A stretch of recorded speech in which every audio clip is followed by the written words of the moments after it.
Ramco cement ప్రజాభిప్రాయ సేకరణ సమావేశంలో రభస చోటు చేసుకుంది. భూములు కోల్పోయిన రైతులు ఆవేదన వ్యక్తం చేశారు. యాజమాన్యంపై తీవ్ర వ్యతిరేకత వ్యక్తం చేశారు. రైతులకు ఉన్న వ్యతిరేకతపై అధికారులు ఇంటింటి సర్వే చేపట్టాలని డిమాండ్ చేశారు. ఉద్యోగాలు, ఉపాధి కల్పిస్తామని భూములు తీసుకుని మొండి చేయి చూపించారని బాధిత రైతులు ఆరోపించారు. ఫ్యాక్టరీ మైనింగ్ బ్లాస్టింగ్లతో పరిసర గ్రామాల ప్రజలు భయాందోళనకు గురవుతున్నారని ఆవేదన వ్యక్తం చేశారు.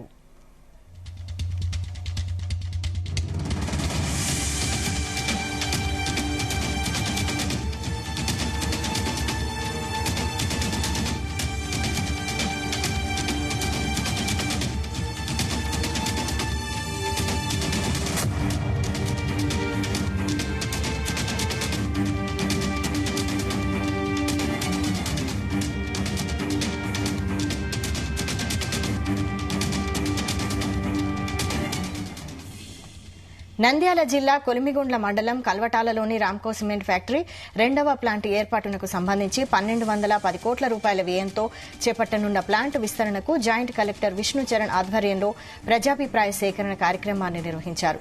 భూములు కోల్పోయిన రైతులు ఉద్యోగ, ఉపాధి అవకాశాలు లేక దిక్కుతోచని పరిస్థితిలో ఉన్నామన్నారు.